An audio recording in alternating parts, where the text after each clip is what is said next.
koliko je Crna Gora, koja gotovo 25 godina nosi epitet ekološke države, napredovala od sticanja, odnosno od obnove nezavisnosti. Govorimo u nastavku, ali akcentovat ćemo njen ekološki razvoj i zaštitu životne sredine. Sa mnom u studiju direktorica nevladine organizacije Green Home, Nataša Kovačević, koja se godinama bavi ovim pitanjima.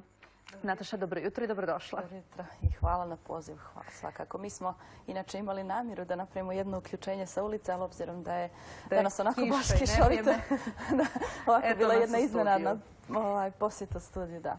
Za ovih 10 godina koliko smo napredovali u oblasti zaštite životne sredine? Kakav je tvoj stav? Teško je to svesti sada na par rečenica, ali sigurno da neki manji pomaci jesu urađeni, ali smatramo da je mnogo više moglo i trebalo da bude sprovedeno i realizovano u ovih proteklih 10 godina, prosto iz nekog razloga što mi kao zemlja koja se trenutno nalazi u tranziciji, gdje je puno tih dobara zapravo privatizovano, napravljene odgovarajuće strukture, riječ je dakle o maloj državi, malih kapaciteta i slično, došlo je do promjene zakona i tako dalje. Prosto u tom nekom turbulentnom periodu smatramo da je životna sredina, odnosno naši prirodni resursi, se trebali mnogo bolje da se zaštite i da se mnogo bolje zapravo iskontroliše dalji razvoj koji, ekonomski razvoj koji je zapravo negdje u toj koliziji u smislu održivosti sa životnom sredinom. Dakle, situacija je takva da ono što smo imali 2006. godine manje više i danas je na našoj agendi akutnih tema kada je riječ o životnoj sredini. Dakle, prosto crne ekološke tačke u zemlji, od kojih je samo jedna ona u Mojkovcu, Jalovište Mojkovcu, koje je sanirano. Tu su i dalje kombinat aluminijuma, dvorište Nikšićke željezare, deponije šljake i pepela, brodogradilište Bijela kojim se pridružuju naravno sada već i drugi devastirani ili zagađeni prostori, kao što su recimo kanal Port Milana, kao što su sve nelegalne deponije, gradska smetlišta koja se nalaze u koritima rijeka, ali svakako i ona koja su identifikovana širom Crne Gore, kojih ima sada sigurno već i preko 400. Juče je objavljena lista ekoloških zemalja svijeta po kojoj je Crna Gora na 47. mjestu iza Hrvatske i Slovenije, dok je Finska na prvom, a slijede Island, Švedska i Danska. Da, tako je. Taj epitet, nažalost, koji smo mi dodali u naš ustav da smo ekološka država, evo vidite, ne znači ništa. Prema stvarnim kriterijima zaista mi se nalazimo tu gdje jesmo, na 47. mjestu.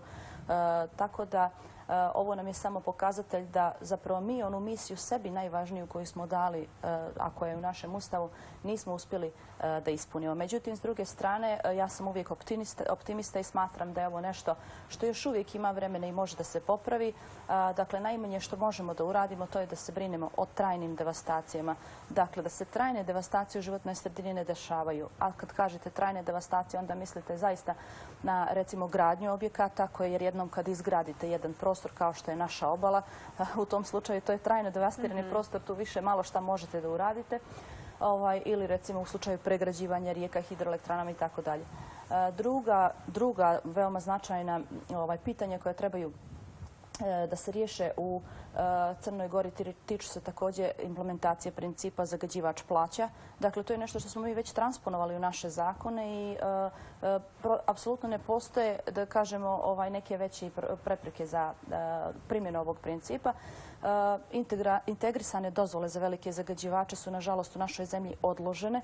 Odložene su do 2020. godine, iako su one trebale do 2015. godine da već stupe na snagu, da naši zagađivači imaju te dozvole i na osnovu tih dozvola zapravo da plaćaju za štete u životnoj sredini. To su naravno i dodatna sredstva koja bi onda poslužila i za sanaciju životne sredine i za pitanja,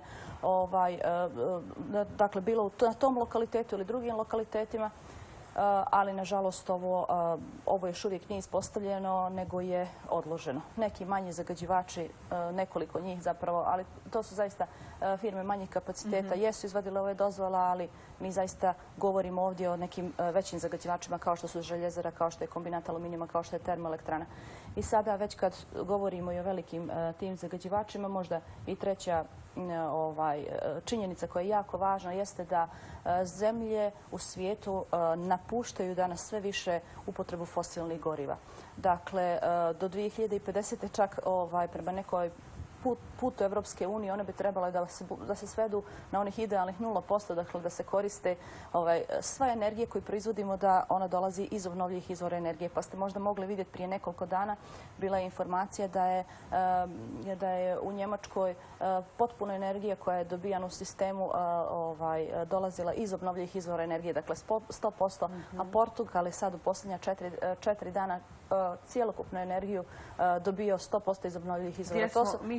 Dakle, to je zaista nešto što... Mi, nažalost, i kada imamo projekte kao što su istraživanje nafte i gasa iz podmorja koji su planirani, izgradnja drugog bloka termoelektrana, otvaranje novih rudnika. Dakle, mi i dalje idemo u tom dijametralno suprotnom pravcu i upotrebe iskorištavanja fosilnih goriva, dok je politika sav ugalj treba, odnosno sav gas treba da ostane ispod zemlje. Rješavanjem tih problema, šta očekujete? Pa riječ je o tome da ćemo mi, obzirom ako uđemo u iskorištavanje ovih izvora, mi ćemo dalje da plaćat ćemo u jednom momentu i penale zbog toga što koristimo prljave izvore energije, uslovno rečeno, umjesto da se bavimo recimo boljim subvencijama i stimulisanjem solarne energije, jer mi imamo 280 sunčanih dana u godini, to je zaista veliki resurs koji treba da se koristi. Nažalost, pored ovoga što nas na neki način otežava naš pristup u Evropskoj uniji, zbog svih ovih ciljeva na koje smo se mi prethodno negdje obavezali, s druge strane, veoma je vjerovatno da naš epitet ekološke države može lako da se izgubi, jer on je već negdje zaista zbog svih ovih planova pod jednim rizikom i znakom pitanja s jedne strane, a onda, mislim, ako bude i koliko bude obesmišljen, bojimo se da bi to moglo da ode jednostavno da mi postajemo prije neka energetska ili industrijska država nego što bismo postali nego što bismo ostali ekološka. Da li očekuješ sigurnu zaštitu solane? Zaštita solane, mi naravno nadamo se i vjerujemo da bi to trebalo i moglo da bude, posebno i zbog jasne činjenice da i postoji jedna vrsta i, da kažem, međunarodnog pritiska na ovim prostorom, da se prostor trajno zaštiti. Mi smo svjesni da je ovo teško. Teško iz razloga prosto jer je potrebno uraditi sve analize moguće isplativosti za ovo područje, da se vidi koliko i šta i kako mora se očuva, i kad to negdje se svede po nekom mom skromnom mišljenju, mislimo da ova zaštita neće biti moguća bez kontinuiranog izdvajanja ipak financija iz državnog budžeta za ovo područje koje je visoko vrijedno i koje treba da bude zaštićeno. Sutra i naravno iz budžeta Evropske unije, jer ovo područje će da ispunjava ono je potencijalno Natura 2000 područje. I to su prosto neke naše mogućnosti koje mi treba da iskoristimo. S druge strane, ono što je porazno je da su ulaganja u zaštićene područje iz godine u godinu sve manja.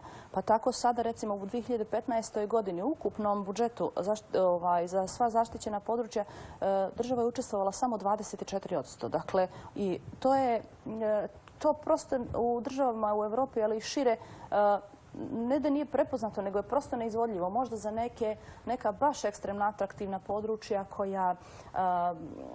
koja, da kažemo, na neki vizualni način privlače turiste, privlače različite vrste turista, pa iz tog razloga oni mogu da imaju odgovarajuće naknade i da se iz toga samo finansiraju.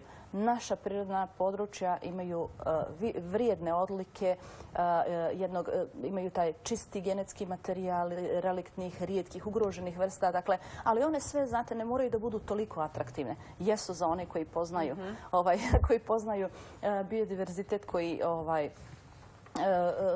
zaista jesu, jer mnogo od njih se nalazi samo na našem području.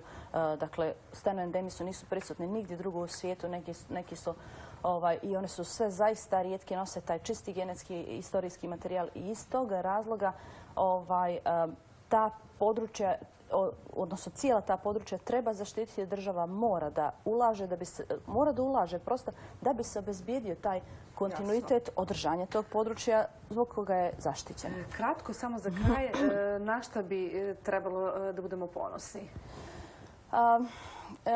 Pa To je ovako, malo je teže pitanje iz razloga što ono što je konkretno za što mi smatramo urađeno u Crnoj Gori jeste integracije tih nekih principa i vrijednosti koji dolaze zapravo iz Evropske unije.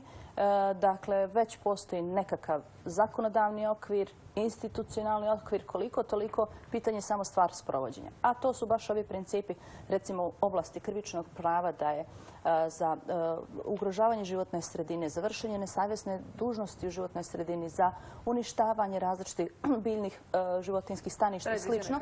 Da, predviđena je to sada, dakle, ušlo u krivičnu oblast jedan širi spektar tih nedozvoljenih radnji, tako da vi danas možete da odgovarate ne samo novčano, nego ćete da odgovarate i zatvorskom kaznom ukoliko zaista učinite neka djela. Ova djela naravno sve više i više dobijaju negdje na pažnji, značaju, sada se već javljaju te sudske prakse i sve više se rješavaju, međutim to još uvijek prosto tu smo negdje u ranom razvoju. S druge strane također tu su i drugi principi, kao što sam već spomenula, princip zagađivač plaća. Ono što je dobro je da smo mi preuzeli neke od napravili smo također i važna strateška dokumenta, recimo kao što je strategija o biodiverzitetu, strategija o klimatskim promjenama. Dakle, imamo neku viziju kuda bi trebali da idemo, pitanje je sada samo da se one inkorporiraju u druge sektore i da se sprovedu, naravno, na tome se radi. I ono što još mislim da je važno jeste što smo mi postavili ipak neke ciljeve do 2020. ili 30. godine vezano za razna pitanja koja su problematična. Recimo, pitanje smanjenja količine otpada, dakle bilo komunalnog ili industrijskog, gdje moramo da ne recikliramo 50% komunalnog, 70% industrijskog i tako dalje.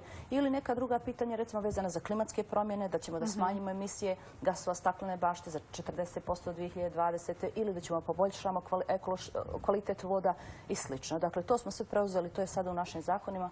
Ostaje da se radi. Nataša, hvala mnogo na izdvojenom vremenu.